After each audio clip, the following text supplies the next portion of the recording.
Bonjour à tous et bienvenue à ce 8e cours sur les lettres du Rabbi et de cette série de cours 30 jours 30 lettres en préparation au 120e anniversaire du Rabbi de Lubavitch.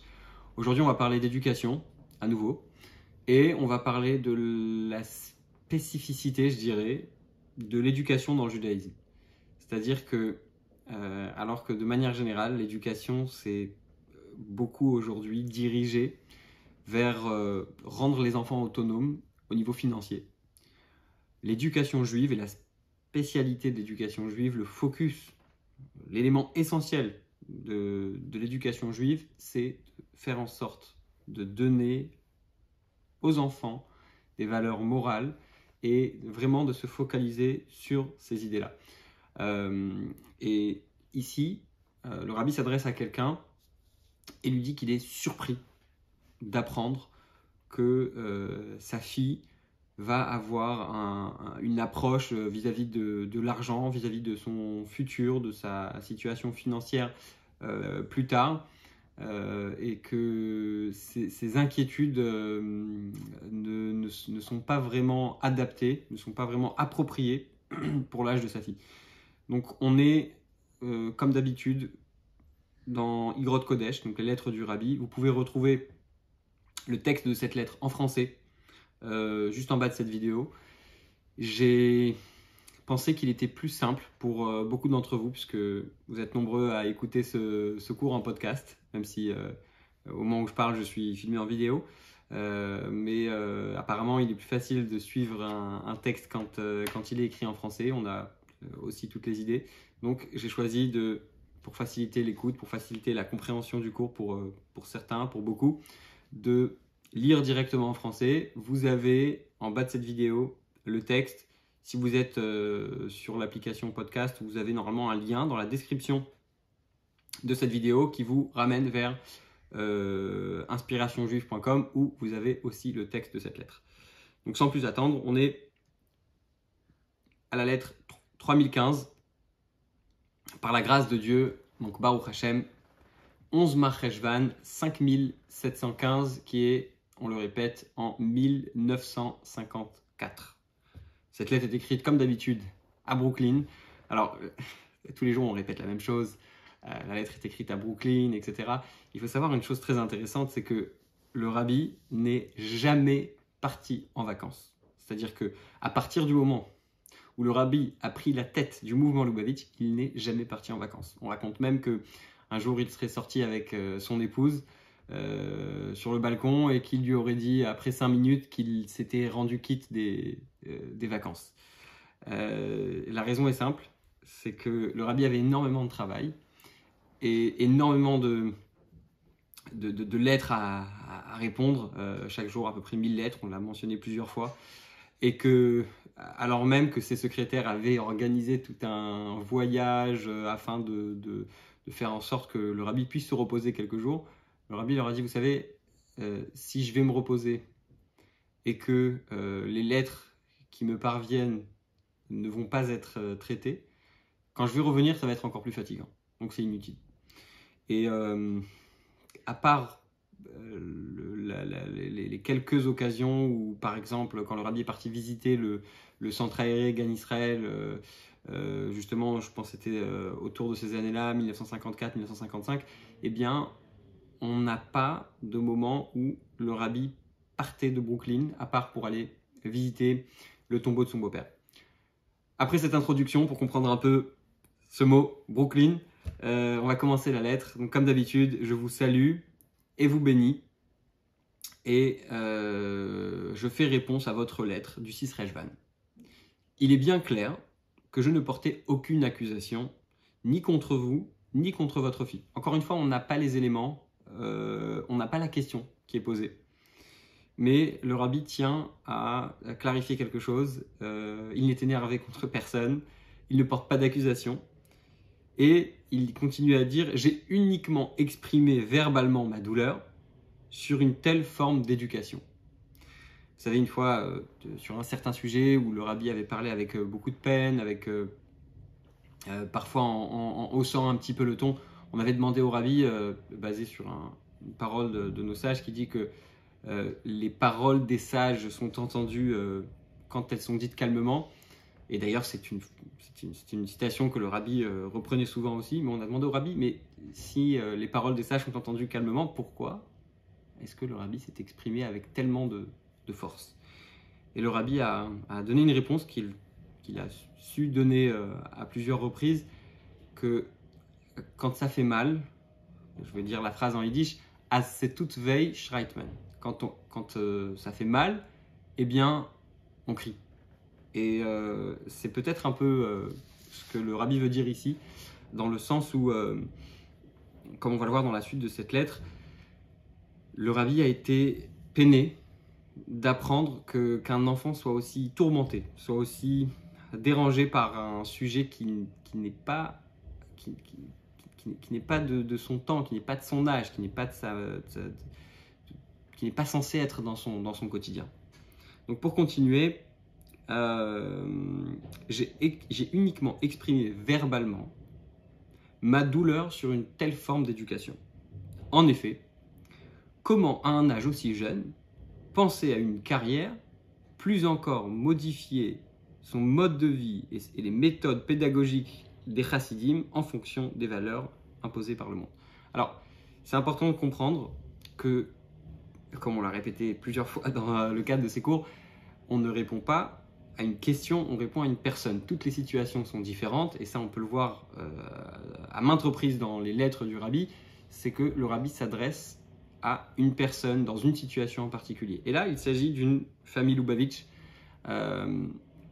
Et donc, le rabbi lui dit, c'est pas notre habitude de s'inquiéter à un âge si jeune concernant le futur, concernant le travail qu'on va avoir. À titre personnel, j'ai aussi eu le mérite de suivre ce cursus où on ne travaille pas jusqu'au mariage, et on ne s'inquiète pas et on ne réfléchit pas à un futur au travail jusqu'à se marier. Et je me souviens même on avait, quand j'étais à la yeshiva à Miami avec le Rav Israël Frankfurter, pour les francophones, j'ai passé un an là-bas. Et puis le Rav Friedman, le Rav Manis Friedman, que vous connaissez peut-être, nous avait parlé d'un peu tous ces sujets, le mariage, les inquiétudes, etc. Et puis il nous avait dit, vous savez, le Rambam dit qu'il faut d'abord avoir un travail et ensuite seulement se marier. Alors on était tous choqués, parce que c'est pas ce qu'on fait chez Chabad, etc. Donc on se regardait comme ça, etc. Et après un petit silence, il nous dit, oui, mais là, la halakha n'est pas comme le Rambam. La loi n'a pas été tranchée comme le Rambam. Bref, donc c'est l'idéologie Chabad, c'est la façon dont on est éduqué. Et donc, on va voir un petit peu justement l'avis du rabbi sur le sujet dans cette lettre. Nos sages disent que 2 ou 3 fois, constitue un fait établi. Vous savez que, de manière générale, alors il y a une discussion dans la Gemara, à savoir, j'ai pas la source ici, je pense que c'est Baba Batra, à savoir si c'est 2 ou 3 fois. Alors, il y a une discussion. La conclusion est que pour certains sujets, c'est 2 fois, et pour d'autres sujets, c'est 3 fois. Un exemple où c'est 2 fois, si dans une famille, il y a 2 enfants qui ont eu des problèmes de santé, qui ont causé que la Brit Mila n'a pas eu lieu le 8e jour, eh bien, on ne prendra pas de risque pour le 3e enfant, et on repoussera d'office la Brit Mila à plus tard. Donc, ça, c'est pour ce qui concerne les 2 ou 3 fois. Et donc, le rabbi veut dire à cette personne, j'observe cette attitude chez votre fille et chez vos 2 fils. J'en déduis donc que le père est à l'origine du comportement des enfants. C'est-à-dire que quand on voit qu'il y a plusieurs enfants qui ont suivi le même chemin, c'est que forcément c'est le père qui a cette influence, et donc le rabbi veut ici influencer le père à reconsidérer la question. Bien entendu, je reprends dans les mots, mon but n'est pas de me plaindre du passé, car cela est inutile.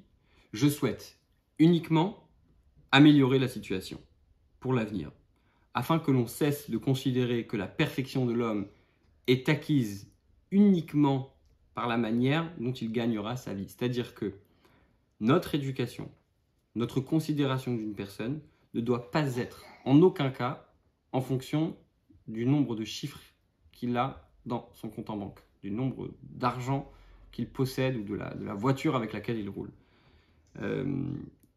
Il ne faut pas considérer que si une personne, elle a, comme on dit en français, il n'y a pas de saut métier. Vous savez, pendant longtemps, j'ai pensé que l'expression c'était il n'y a pas de sous-métier. Mais c'est pas ça.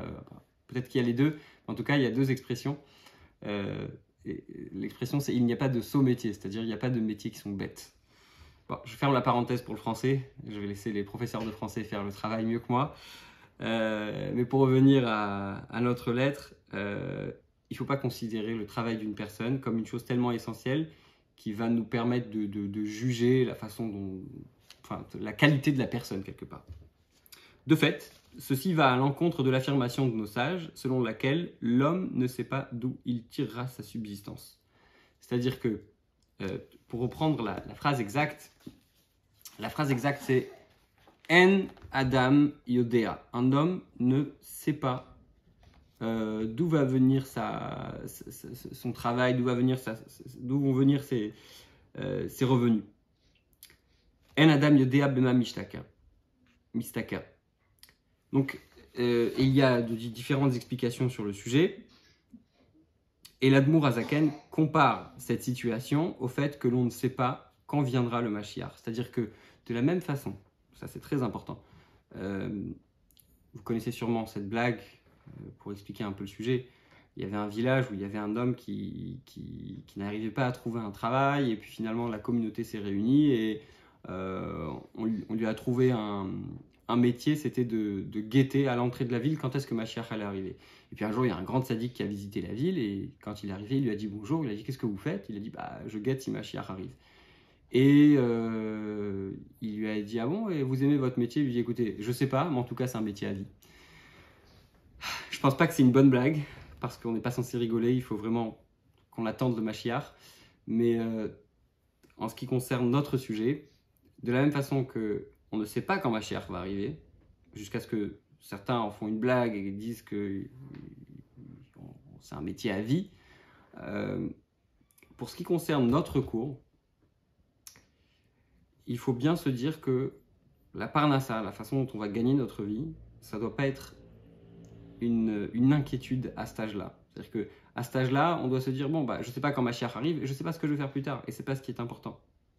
Et c'est un sujet qui revient souvent dans les lettres du Rabbi, et une expression qui n'est pas dans cette lettre, mais qu'on retrouve dans d'autres lettres, c'est si le bon Dieu est capable de nourrir des milliards de personnes, alors je pense qu'à l'époque, la lettre que j'avais vue, c'était 4 milliards, parce qu'à l'époque, il y avait moins de monde sur Terre à l'époque où la lettre a été écrite.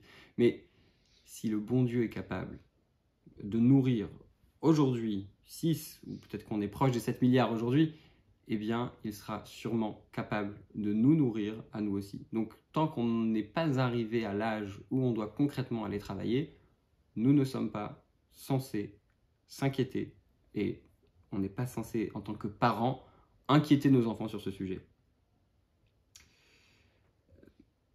Et ceci contredit également le verset selon lequel le pain n'est pas pour les sages. On a souvent tendance à penser que si quelqu'un est plus intelligent, va gagner plus d'argent, etc. Or, on le sait, il y a des gens qui ont des diplômes incroyables, de très très haut niveau, et qui pourtant, malheureusement, n'ont pas de quoi vivre convenablement.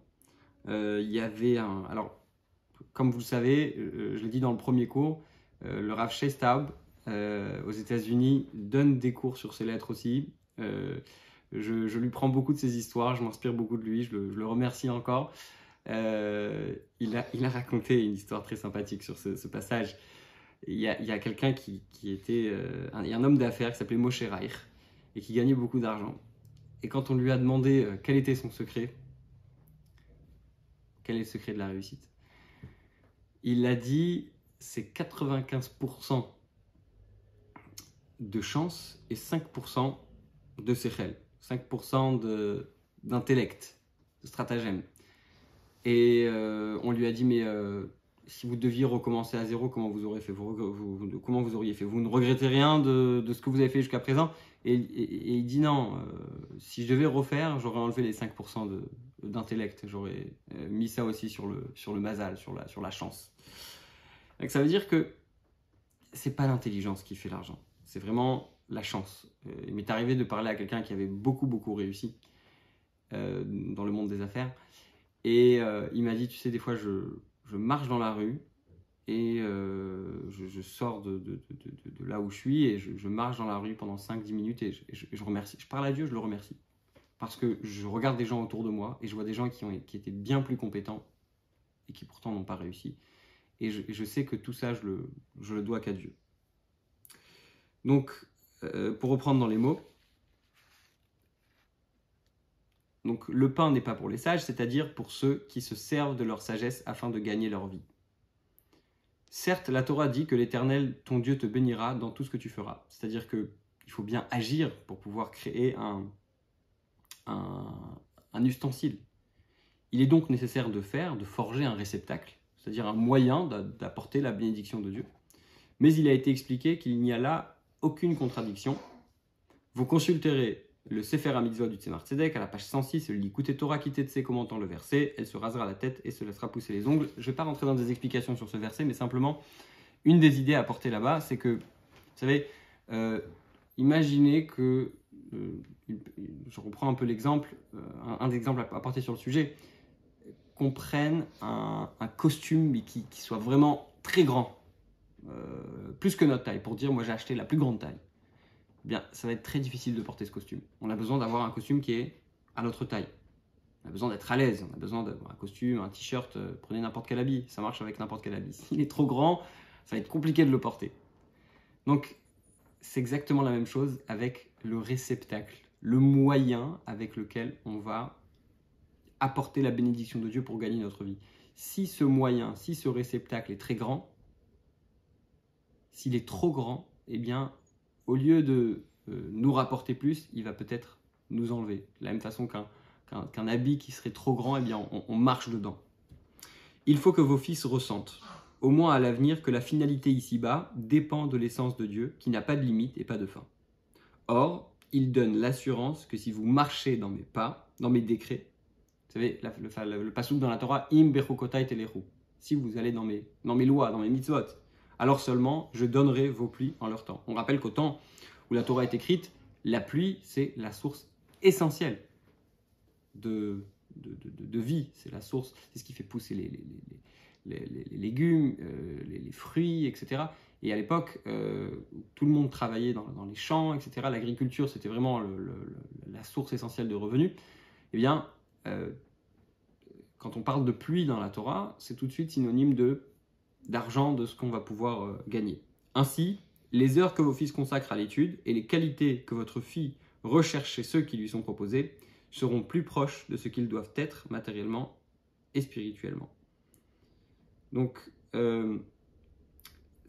la fin de la lettre, il me semble que le rabbi donne un conseil concernant les rencontres de cette jeune fille. Elle était peut-être en âge de se marier et elle avait peut-être une trop grande considération pour le... Encore une fois, tout ça, c'est des suppositions parce que ce sont des hypothèses. Parce qu'on n'a pas la lettre qui a été écrite. Mais il semble, parce que le rabbi parle de hatsaot, de propositions, en général, c'est fait référence à des propositions de mariage, de jeunes hommes pour pouvoir se marier. Eh bien, il faut plus considérer, d'après le rabbi encore une fois, de tous les autres aspects, pas seulement du compte en banque. En tout cas, ça ne doit pas être quelque chose d'essentiel. V'Hashem yitbarech yatzlicho, et puisse Dieu le faire réussir, lirot rov nachat, qu'il puisse voir avoir beaucoup de satisfaction chassidique de tous vos enfants avec largesse d'esprit et en bonne santé avec ma bénédiction. C'est tout pour ce soir et je vous dis à demain pour la prochaine vidéo. Bonne soirée à tous.